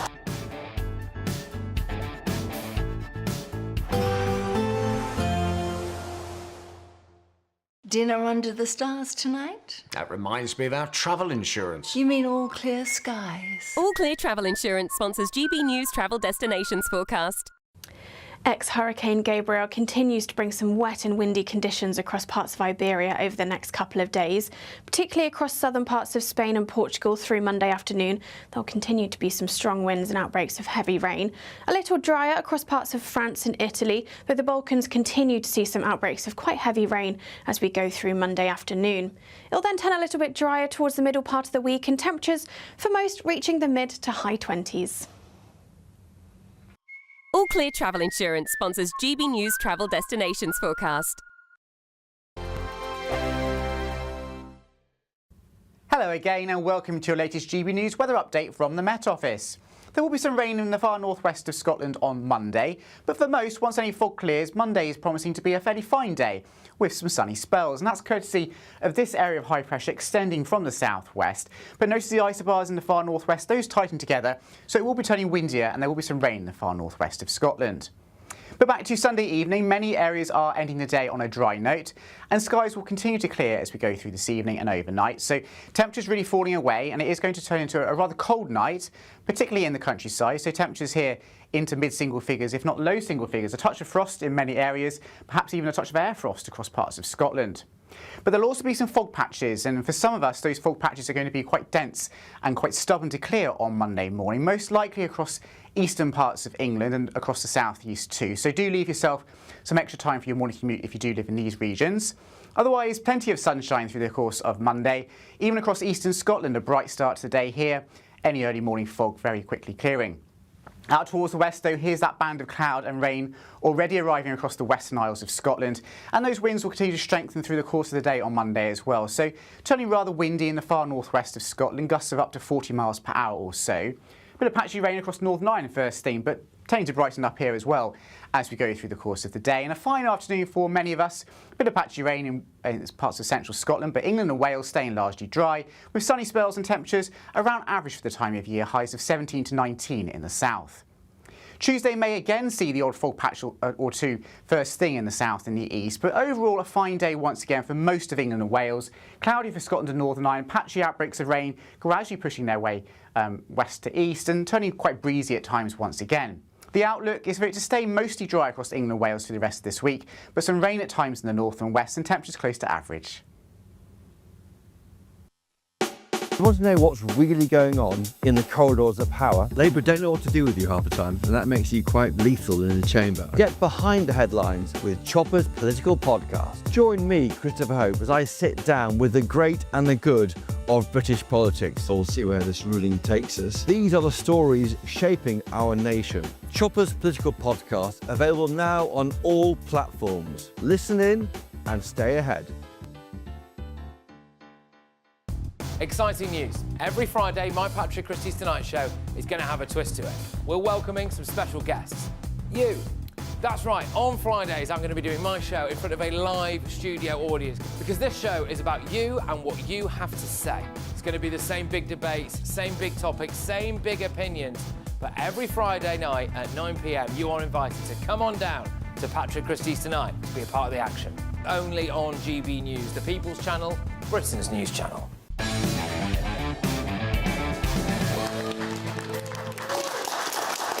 Welcome back to Free Speech Nation. Google vowed on Tuesday to reinstate YouTube accounts that were banned permanently for political speech. The tech giant admitted that it had faced pressure from the Biden administration to remove content about COVID-19 that did not violate YouTube's policies. Google also admitted to the House Judiciary Committee that the censorship pressure was unacceptable and wrong. This has been heralded by some as a massive win for free speech. Joining me now to discuss this is the Deputy Editor for Spiked Online, Fraser Myers. Fraser, welcome to the show. Thanks for having me. I don't think this is a win for free speech at all. I think the fact that it happened is a travesty for free speech. Well, that it happened is absolutely a travesty. I suppose it's an admission of guilt, an admission of really what we already knew, because we've had similar announcements from other big tech companies. So, for instance, earlier this year, we had Meta admitting that its fact-checking, for instance, was a bit over the top and far too politicised. Slightly before that, Mark Zuckerberg himself had admitted that he'd been under pressure to censor things, particularly around COVID. And the laptop as well. People seem obsessed with the laptop. Well, the laptop is actually an extraordinary story because if you go back to just ahead of the 2020 election, it's around October, the month before the election, and this laptop comes to light. It's pretty damning evidence of Joe Biden's dealings, Joe Biden's son, Hunter, his wheeler dealing in Ukraine, and there were links to Joe Biden Sr. as well. He was implicated in that, but that was immediately declared to be Russian disinformation. A group of spooks, circulated a letter. So none of the newspapers covered it, and also the social media firms just banned the story. Put under pressure to do so. Exactly. They were under enormous pressure to ban this story. And so a really critical story at a time of an election was censored effectively on behalf of one party. Well, it's anti-democratic, of course. But the idea that it's also been extended to YouTube, and a lot of people go on YouTube, that's where they watch us. Hi. But the fact that these content creators were censored, it wasn't just for COVID-19 stuff. I mean, I think one guy was because he argued that masks didn't work, which is obvious. But also there were people who sort of had different political opinions. It wasn't just COVID. Absolutely. COVID was certainly the worst of this, and that became kind of the pretext where you saw not only the Biden administration itself, people within the sort of political appointees telling Facebook and Google and YouTube, what they should take down. You also had like a relationship with the CDC, basically their public health body, pretty much working hand in glove to decide what should be censored. The two sides refer to each other as colleagues. They work so closely together to decide what could be censored. In a healthy democracy, they shouldn't be colleagues. Absolutely not. You'd expect that these companies have, we can complain about content moderation policies on these companies, and often they're too harsh. But what was happening here was the government was saying you've got to go beyond your current policies. You've got to censor things that don't violate your own rules. And we know with the case of Facebook and Meta that the Biden administration explicitly were saying, we will take you to court over different things. So they said, we'll take you to court for monopoly issues and an antitrust lawsuit. They said they'd lose this protection called Section 230, which is basically what allows social media companies not to be made liable for literally everything that is posted on there. It's blackmail. It was absolutely blackmail. And in the US legal terms, they call it jawboning. And people might have heard that word come up in the last week or so because it's been used in relation to the Jimmy Kimmel scandal, where the FCC, the Federal Communications Commission, pressured, gave a sort of gangsterish threat. Which is also wrong. Which is also wrong. But at the same time, when Jimmy Kimmel came back, he was talking about this being the most serious threat to free speech that America has ever faced. You do think, well, where were you 10 minutes ago when this was happening under the other administration, under a different party? Absolutely. Where, you're not going to see Jimmy Kimmel calling out YouTube for all this stuff. And I guess the scariest element in terms of our freedom of speech is that we know that certain media organisations are captured, but the point was that you could get some information via social media sites and via places like YouTube. The fact that they were also arguably being controlled as well. Yeah. Then it's like, this is scary stuff about where people get their information. Absolutely, and it's scary no matter where the censorship is coming from. So whether it's pressure from the Biden administration in the case we're talking about, or whether it's, the policies that Twitter had, for instance, before it became X, where people were banned permanently for referring to trans women as men. Luckily, that has fallen away. We do seem to be in a more free environment at the moment on social media, but if the political winds change, that could also change. We could go back to where we were. I'm still seeing a lot of complaints from YouTube content creators specifically, sort of saying, oh, well, this video got demonetized, seemingly for very arbitrary reasons. Yeah. That's a concern. And there is also the concern about things like shadow banning, where often YouTube or these companies won't actually admit that they're, you're not benefiting from the algorithm, or that your video or your posts are being suppressed in some way. That kind of goes on in a hidden way. We know that's happening, so it's very deeply dangerous. Yeah, my reading the news nude. Just they're hardly getting any views anymore. It's terrible. That's how I made my income. Do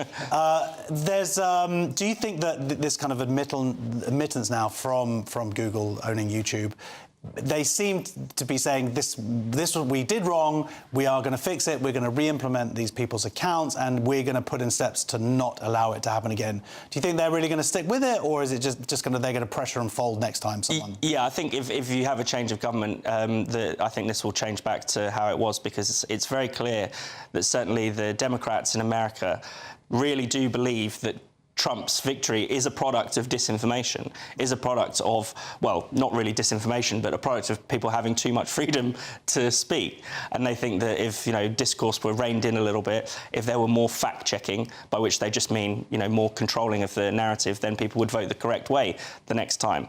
So it's good news for now.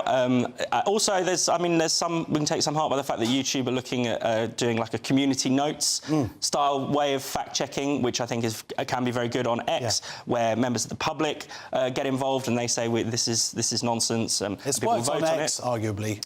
I think it's much better than having these sort of centralised fact checkers who whether they admit to it or not are sort of politicised. I mean, one of my favourite stories from years ago is when Joe Biden was first elected, the Washington Post decided to retire its fact checking section because Because they thought, well, why do we need to fact-check the president's speeches anymore? He's going to tell us the truth, isn't he? Yeah, So... and it turns out that he wasn't alive. Yeah. During that thing there. Well, look, what we're going to do now is we're going to clip this up, we're going to stick it on YouTube, and it's going to get 2 views. So we'll find out. Anyway, thank you very much, Deputy Editor from Spiked Online, Fraser Myers. Next, on Free Speech Nation, President Trump has designated Antifa as a terrorist organisation as part of a crackdown on hard left groups. The one and only Andrew Doyle would join us next. See you in 2 minutes.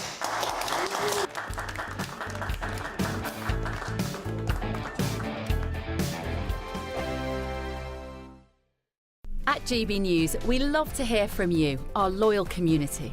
So drop us a line at gbnews.com/yoursay. There, you can talk to each other and also to the presenters live on air.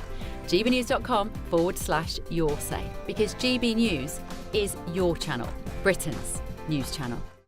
This is GB News, Britain's news channel. Battle of Britain Day was the 15th of September 1940, was Goering's last chance to break the Royal Air Force, and really for the RAF was a key turning point for Great Britain. If we'd have lost the battle today, then Operation Sea Lion and the invasion of England would have taken place.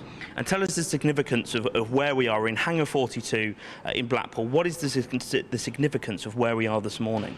Well, the Spitfire Visitor Centre, or Hangar 42 at Blackpool Airport, this was the very first hangar built in May 1939. So when we had the idea that the war was coming, they hurriedly converted RAF Squires Gate, as we know it now, to from a horse racing track to an operational airfield.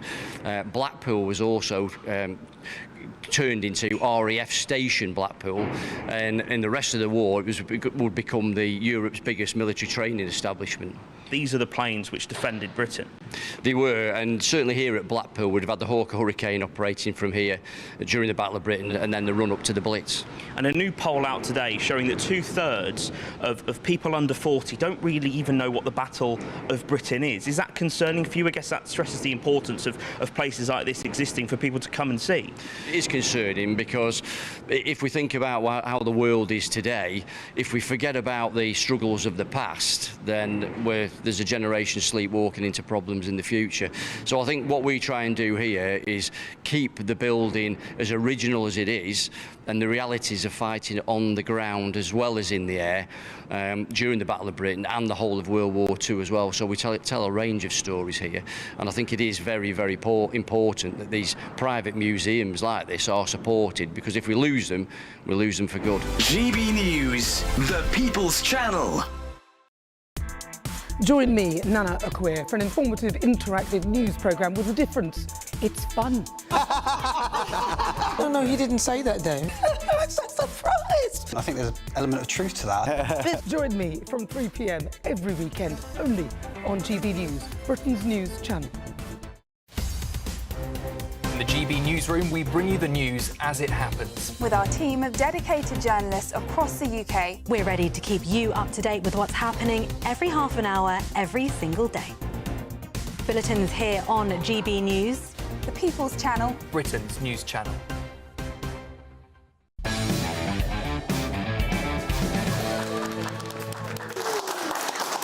Welcome back to Free Speech Nation. President Donald Trump has signed an executive order designating Antifa as a domestic terrorist organisation as part of a crackdown on the left following Charlie Kirk's murder. Antifa, short for anti-fascist, is a left-wing ideological movement that rose to prominence during Mr. Trump's first term in office. Trump's order directs all agencies and departments to investigate, disrupt and dismantle any and all illegal operations conducted by Antifa and its supporters. The president described the organisation as a sick, dangerous, radical left-wing disaster. I am now joined by the comedian and writer Andrew Doyle. Hey, look at him there. Hi, Josh. I love how you react whenever I appear, like a genie out of the bottle. There he is. He pops up. He lives there through the week. So this week you wrote an article about Antifa, and the whole point is that they're supposedly anti-fascist, and what you are arguing was that really anti-fascists need to deal with Antifa. Yes, it's complicated, isn't it? Because as with everything in the culture war, it comes down to word games and people playing games with language, which is why, for instance, you had Black Lives Matter as a movement calling itself Black Lives Matter, because who's going to disagree with that? Who's going to say Black Lives don't matter? We all agree that Black Lives matter. Similarly, if you call yourself Antifa, anti-fascist, well, who's going to say that they're not anti-fascist? So it's a trick. It's completely a trick. Now, the truth is, unfortunately, for Antifa, and what we can see is that everyone who signs up to Antifa or any of these various chapters of Antifa has one thing in common. That is, they're not interested in peaceful protest. They're interested in violence against anyone who dissents from their worldview. So in that sense, they are fascistic. And let me explain what I mean by that, because fascism, there's all sorts of various definitions of fascism flying around, various sort of disagreements. But what are the key aspects of fascism? What are they? There's a hostility to democracy, due process, a hyper-racialized conception of society, usually extreme nationalism, worship of the state, this kind of thing. You can see where Nazism and Mussolini's conception of fascism dovetail and where they separate. But the one thing that all fascistic regimes share is the violent suppression of anyone who disagrees, the violent suppression of opposition. And that is undeniably what Antifa stand for. And that can't be tolerated in a free society. Yeah, because I mean, some people would say, oh, this would tie it into a free speech issue. But when we're dealing with actual violence, not even the incitement supposed to violence, but real violence, when you see someone like Andy Ngo, a journalist going out there and suffering from a brain hemorrhage and repeated violence, and there was a clip he put out again from a few years ago where there's just a gang of people chasing him through the streets and he had to escape into a hotel, and even there he wasn't safe. It's really interesting when you read the various accounts of journalists who have infiltrated Antifa, Andy Ngo included, but there are many others. The one thing that they all say is that these are criminals. You know, these people have gathered to break the law. And, you know, the case of Andy Ngo is an interesting one. You know, he infiltrated them. He reported the corruption that was going on within various Antifa chapters. And they ended up beating him up. And they're beating him up in the name of progress, to the point where he almost died. He had a brain injury. And this is, you know, a gay journalist of Vietnamese heritage, and these white middle-class people in masks are beating him up in the name of racial equality and the rest of it. It's an absolute nonsense. So I think people need to understand, I mean, it's difficult, isn't it? Because it isn't centralized. The idea of Antifa isn't a centralized organization. It's not like something like Al-Qaeda, where there's a leader and there's there's a structure, there's a hierarchy. There is no command structure to Antifa. It's various people, various groups who share an ideology. But at the core of that ideology is the idea that violence is necessary to shut down opposition. So you can attack the ideology. I mean, I'm skeptical about the idea of designating it as a terrorist organization simply because it's not decentralized. But all of that's theatrics. All you really need to do is apply the law. I mean, one of the things that's very striking about those who've infiltrated Antifa is that they all say that these people go out night after night, they vandalize things, they beat people up, they threaten people, they intimidate people, they harass people, and the police do nothing. Particularly somewhere like Portland, Oregon, the police just turn a blind eye to criminality. You don't need to designate anyone as a terrorist organization, just apply the law. And I think that's what's happening now in Portland, is that people who are committing acts of violence are facing the law, and that's as it should be. Well, you've got Donald Trump, of course, as you say, he's designating them as a domestic terrorist organisation, but he's also sending troops out to these places. Is that what is your feeling on that? Because a lot of people who criticise Donald Trump would say that this is massive governmental federal overreach, whereas would you argue that it's more just like finally the law is actually being applied to them?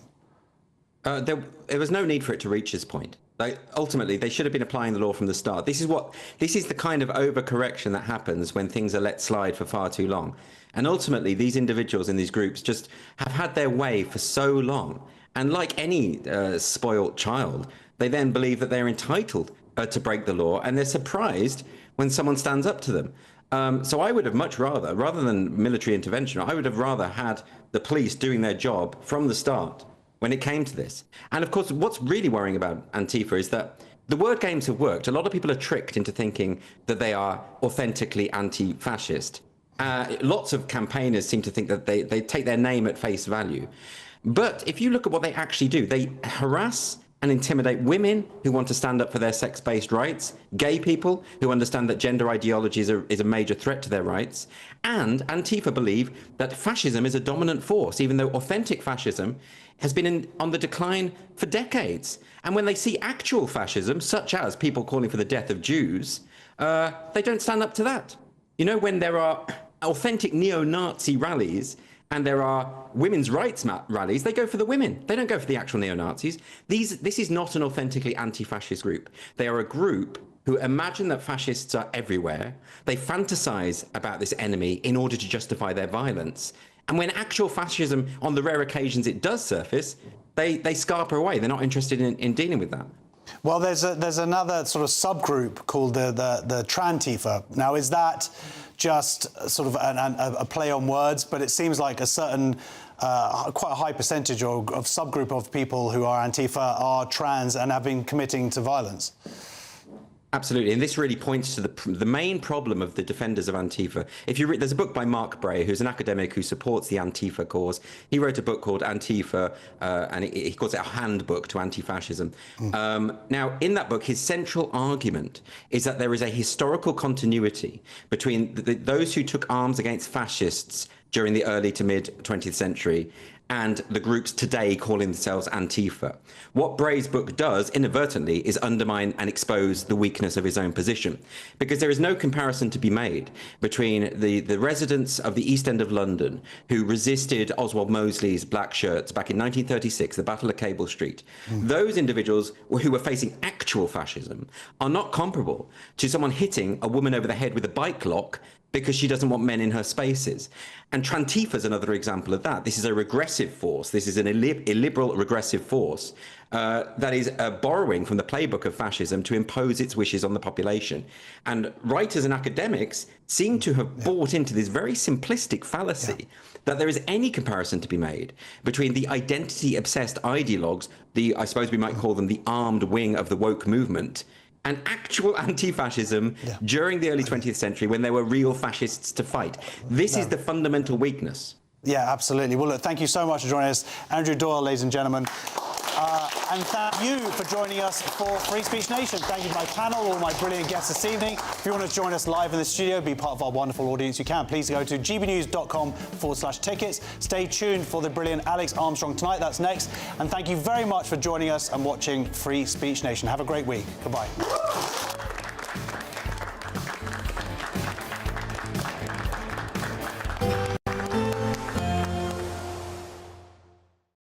Today, clouds overhead, total zen within. Boxed Solar sponsors the weather on GB News. Hello again and welcome to your latest GB News weather update from the Met Office. There will be some rain in the far northwest of Scotland on Monday, but for most, once any fog clears, Monday is promising to be a fairly fine day with some sunny spells, and that's courtesy of this area of high pressure extending from the southwest. But notice the isobars in the far northwest, those tighten together, so it will be turning windier and there will be some rain in the far northwest of Scotland. But back to Sunday evening, many areas are ending the day on a dry note, and skies will continue to clear as we go through this evening and overnight. So temperatures really falling away, and it is going to turn into a rather cold night, particularly in the countryside. So temperatures here into mid-single figures, if not low single figures. A touch of frost in many areas, perhaps even a touch of air frost across parts of Scotland. But there'll also be some fog patches, and for some of us, those fog patches are going to be quite dense and quite stubborn to clear on Monday morning, most likely across eastern parts of England and across the southeast too. So do leave yourself some extra time for your morning commute if you do live in these regions. Otherwise, plenty of sunshine through the course of Monday. Even across eastern Scotland, a bright start to the day here. Any early morning fog very quickly clearing. Out towards the west, though, here's that band of cloud and rain already arriving across the western Isles of Scotland. And those winds will continue to strengthen through the course of the day on Monday as well. So turning rather windy in the far northwest of Scotland, gusts of up to 40 miles per hour or so. Bit of patchy rain across Northern Ireland first thing, but tending to brighten up here as well as we go through the course of the day. And a fine afternoon for many of us. A bit of patchy rain in parts of central Scotland, but England and Wales staying largely dry, with sunny spells and temperatures around average for the time of year, highs of 17 to 19 in the south. Tuesday may again see the odd fog patch or two first thing in the south and the east, but overall a fine day once again for most of England and Wales. Cloudy for Scotland and Northern Ireland, patchy outbreaks of rain gradually pushing their way west to east and turning quite breezy at times once again. The outlook is for it to stay mostly dry across England and Wales for the rest of this week, but some rain at times in the north and west and temperatures close to average. Today, clouds overhead, total zen within. Boxed Solar sponsors the weather on GB News.